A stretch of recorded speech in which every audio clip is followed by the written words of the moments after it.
Welcome back to my channel. ನಾನು ಇವತ್ತು ನಿಮಗೆ ಮೊಟ್ಟೆ ಸಾಂಬಾರು ಮಾಡೋದನ್ನು ತೋರಿಸ್ತಾ ಇದ್ದೀನಿ. ಮೊದಲಿಗೆ ಬಾಣಲಿ ಇಟ್ಟು ಎಣ್ಣೆ ಹಾಕಿ ಈರುಳ್ಳಿ, ಬೆಳ್ಳುಳ್ಳಿ ಮತ್ತು ಶುಂಠಿ ಇಷ್ಟನ್ನು ಎಣ್ಣೆಲಿ ಫ್ರೈ ಮಾಡ್ಕೊಳ್ಬೇಕು.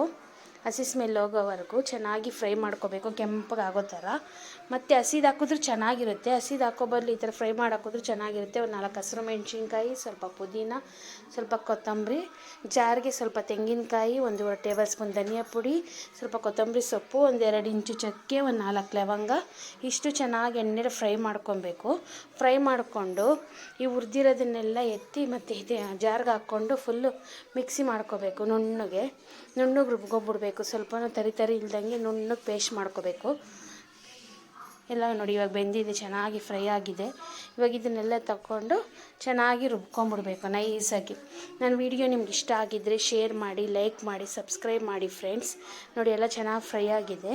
ಇವಾಗೆಲ್ಲ ಎತ್ಕೊಂಡು ಒಂದು ಫುಲ್ಲು ನುಣ್ಣಗೆ ರುಬ್ಕೊತೀನಿ. ಮಿಕ್ಸಿಗೆ ಹಾಕ್ಕೊಬಿಡ್ತೀನಿ. ಕೊತ್ತಂಬರಿ ಸೊಪ್ಪು, ಪುದೀನ, ಸ್ವಲ್ಪ ಹುರಿದಿರೋ ಇದು ಮೆಣಸಿನ್ಕಾಯಿ ಅದು ಇದೆಲ್ಲ.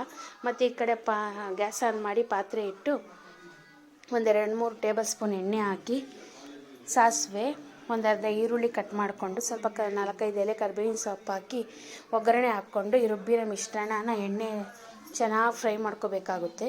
ರುಚಿಗೆ ಎಷ್ಟು ಬೇಕು ಅಷ್ಟು ಉಪ್ಪು ಮತ್ತು ನೀರು ಸೇರಿಸ್ಕೊಂಡು ಮೊಟ್ಟೆನ ಒಂದೊಂದೇ ಒಡೆದು ಬಟ್ಲಿಗೆ ಹಾಕ್ಕೊಂಡು ಆಮೇಲೆ ಬಿಡಬೇಕಾಗುತ್ತೆ. ಯಾಕಂದರೆ ಡೈರೆಕ್ಟ್ ಬಿಡೋದ್ರಿಂದ ಮೊಟ್ಟೆ ಹೇಗಿರುತ್ತೆ ಅಂತಲೂ ನಮ್ಗೆ ಗೊತ್ತಾಗೋದಿಲ್ಲ. ಮತ್ತು ಮೊಟ್ಟೆ ಸಿಪ್ಪೆನೂ ಬಿದ್ದುಬಿಡುತ್ತೆ.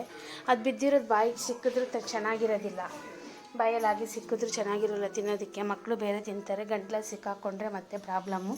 ಅದ್ರ ಬದಲು ಬಟ್ಲಿಗೆ ಬಿಟ್ಕೊಳ್ಳಿ, ಒಂದೊಂದೇ ಒಡೆದು ಬಿಟ್ಕೊಂಡು ಒಂದೊಂದಾಗಿ ಬಿಡ್ತಾ ಬನ್ನಿ. ಸ್ವಲ್ಪ ಖಾರದ ಪುಡಿನೂ ಹಾಕ್ಕೊಳ್ಳಿ. ಎಷ್ಟು ಬೇಕು ಅಷ್ಟು ನೀರು ಹಾಕ್ಕೊಂಡು ಸ್ವಲ್ಪ ಖಾರದ ಪುಡಿ, ಸ್ವಲ್ಪ ಉಪ್ಪು ಇಷ್ಟು ಹಾಕ್ಕೊಂಡು ಚೆನ್ನಾಗಿ ಮಳ್ಳಾದ್ಮೇಲೆ ಸಾಂಬಾರನ್ನ ಆಮೇಲೆ ನಾವು ಮೊಟ್ಟೆ ಒಡೆದು ಒಂದೊಂದೇ ಹಾಕ್ಕೋಬೇಕಾಗುತ್ತೆ. ನೋಡಿ ಎಷ್ಟು ಚೆನ್ನಾಗಿ ಒಂದೊಂದೇ ಒಡೆದು ಈ ಥರ ನೋಡಿಕೊಂಡ್ರೆ ಚೆನ್ನಾಗೂ ಇರುತ್ತೆ. ಯಾಕಂದರೆ ಚೆನ್ನಾಗಿದೆಯಾ ಇಲ್ವಾ ಅಂತಲೂ ನಮಗೆ ಗೊತ್ತಾಗುತ್ತೆ. ಮೊಟ್ಟೆ ಹೇಗಿರುತ್ತೆ ಒಳಗಡೆ ಗೊತ್ತಾಗೋದು ಇಲ್ಲ. ಮತ್ತು ಸಿಪ್ಪೆನೂ ಅಷ್ಟೇ ಬಿದ್ದರೂ ಗೊತ್ತಾಗುತ್ತೆ, ಎತ್ತಿ ತೆಗೆದೇ ಇಡ್ಬೋದು. ಮಕ್ಕಳು ತಿಂತಾರಲ್ವ, ಅದಕ್ಕೋಸ್ಕರ ಫುಲ್ಲು ಕಮ್ಮಿ ಸಿಮ್ಮಲ್ಲಿ ಇಟ್ಬಿಟ್ಟು ನೀಟಾಗಿ ನೋಡಿ ಎಷ್ಟು ಚೆನ್ನಾಗಾಗಿದೆ ಸಾಂಬಾರು. ಉಂಡೆ ಹಾಗೇ ಇರುತ್ತೆ, ಒಡೆದೋಗೋದಿಲ್ಲ ಏನಿಲ್ಲ. ನೋಡಿ ಎಷ್ಟು ಚೆನ್ನಾಗಿದೆ ನೋಡಿ.